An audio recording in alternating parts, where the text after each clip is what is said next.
Greetings, you gelatinous cubes. I hope you're doing well, which is not just a thing I say, it's also what I actually feel.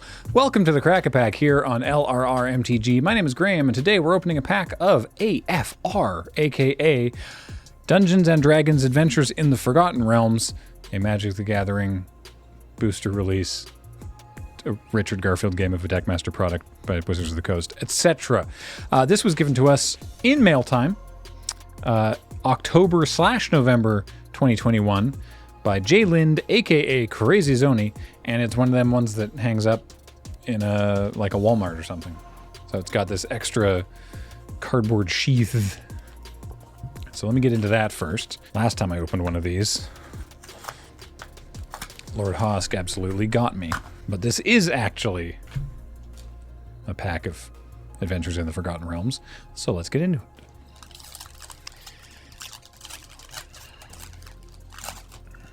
All right, first up, Spoils of the Hunt. 2 and a green for an instant. Target creature you control gets +1/+0 until end of turn for each mana from a treasure that was spent to cast this spell. Then that creature deals damage equal to its power to target creature and opponent controls. So yeah, I never got enough of these in draft. They seemed to go highly, and they should. I mean, it's just, at worst, it's a 3-mana instant punch, which is like, fine. That's fine. That's very playable removal for green that needs the removal. But sometimes you get to literally punch above your weight. If you pay extra, every coin helps rebuild the town they destroyed. You're using the gold to fight back, to punch. Okay, the flavors may be a bit murky, but it's good stuff. Brazen Dwarf. 1 and a red for a 1/3 Dwarf Shaman. Whenever you roll 1 or more dice, Brazen Dwarf deals 1 damage to each opponent. This guy's innocuous looking, but could be really irritating. If you had the dedicated dice rolling deck, as usual, I'm talking about limited, dedicated dice rolling deck, it was frustrating, especially if you had more than one. It was good stuff. Contact Other Plane. You know, like United or Delta. 3 and a blue for an instant, roll a d20. From 1 to 9, draw 2 cards. From 10 to 19, scry 2, then draw 2 cards.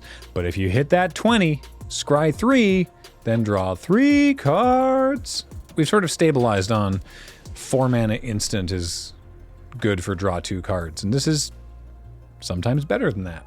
So, okay. Delver's Torch. 1 and a white, artifact, equipment. Equipped creature gets +1/+1. Whenever the equipped creature attacks, venture into the dungeon and equip for 3. Venturing into the dungeon, as a reminder, enter the first room or advance to the next room of the, at the time of recording anyway, 3 available dungeons. I've heard rumors that there may be an additional dungeon coming in the Baldur's Gate Commander set, but I don't know if it necessarily interacts with this. We shall have to see. But yeah, in the black-white venturing deck, again, limited, that was good stuff. Also, just like, sometimes +1/+1 is frighteningly annoying. Precipitous Drop. Now here's another good removal spell and dungeon payoff. 2 and a black for a creature enchantment. I gotta work on my pronunciation. When Precipitous Drop enters the battlefield, venture into the dungeon. The enchanted creature gets -2/-2. It gets -5/-5 instead, as long as you've completed a dungeon. I think that came up very few times for me anyway. Usually this was just killing things with 2 toughness, because there's a lot of really irritating stuff with 2 toughness. But sometimes you got to do big damage. Hey, speaking of really irritating things with 2 toughness, exactly the one I was thinking of, it's Wanti Fangblade. 2 and a black for a 2/2 Snake Rogue with Death Touch, and whenever it deals combat damage to a player, venture into that dungeon. It's really good. It was hard to block, and Death Touch was really irritating. If you didn't immediately untap and drop it, or burn it, or some other thing, you know, they were going to get some venturing. Next. Okay.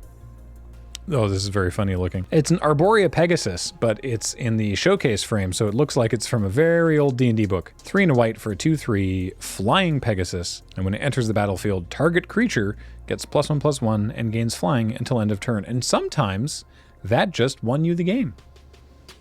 Sometimes a late Arborea Pegasus, and you make your owlbear fly, and there you go. And you'd think, owlbear, surely that flies. Surely when you cast the spell on Arena, it makes a bird noise. Yeah, it doesn't fly though. It's just really funny seeing a bear, something with the body of a bear, go caw. No, the Pegasus is great. Oh, look, speak of the devil, it's owlbear. 3 green for a 4/4 bird bear.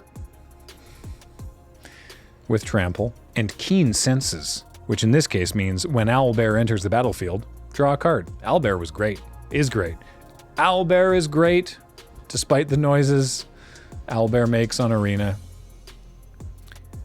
There's a lot of just very good playables here so far. I enjoyed drafting this format until we realized that you basically had to be Rakdos. Goblin Javelineer. Single red mana for a 1/1 Goblin Warrior with haste. And whenever it becomes blocked, it deals 1 damage to target creature blocking it. Yeah. Sure. Hate gets you only so far. A pointy stick can close the rest of the distance. Love a good pointed stick. Oh wow, another showcase frame. We've got Gretchen Titchwillow, green-blue for a 0/4 legendary creature, halfling druid, and for 2 green-blue, draw a card. You may put a land card from your hand onto the battlefield. I never got to play with Gretchen Titchwillow, but I played against her once, and it was a problem for me. So yeah, good stuff. Feywild Trickster, 2 and a blue for a 2/2 Gnome Warlock. And whenever you roll 1 or more dice, create a 1/1 blue fairy dragon creature token with flying. Super irritating. Real good card. Real good.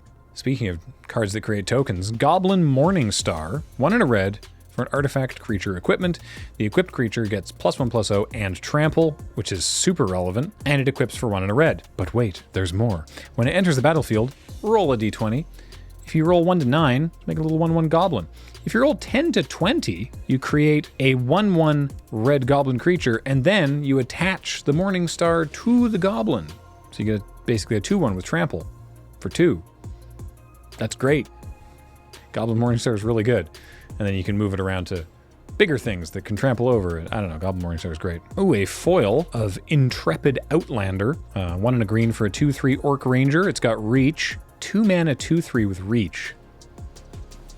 Wow. It also has pack tactics. So whenever it attacks, if you attacked with creatures with total power 6 or greater this combat, venture on into that dungeon. Very nice. Our rare is the big frog horror themselves, the Froghemoth, which I thought the DM was making up the time that I fought one, but it turns out it's a real thing in Dungeons & Dragons, and it kicked our ass.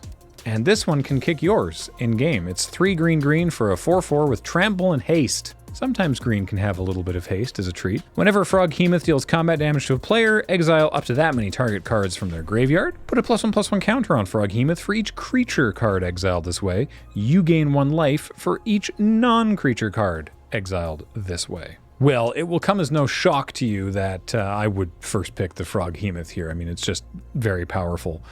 But I mean, Morningstar, Trickster, Gretchen Titchwillow, Owlbear, Fangblade, Precipitous Drop. Like, there's lots of really good cards here. I think every card here is super playable in the right deck. This is a very good pack. It's not worth very much. The Froghemoth is worth $1, and that's the majority of the value of the pack. But yeah, I'm still going to take that Froghemoth, and you know what? I'm going to be pretty darn happy about it, because a 4/4 trample haste on 5 is a startling thing to face down across the table. Thanks again to Jay Lind for sending us this pack of Dungeons & Dragons Adventures in the Forgotten Realms. If you would like to send us a pack to open, which of course you don't feel obligated to, but you can, to the address on your screen. And a reminder, of course, that this show and everything that we do is brought to you by you and your kind support of our Patreon at patreon.com/loadingreadyrun. And we really appreciate it.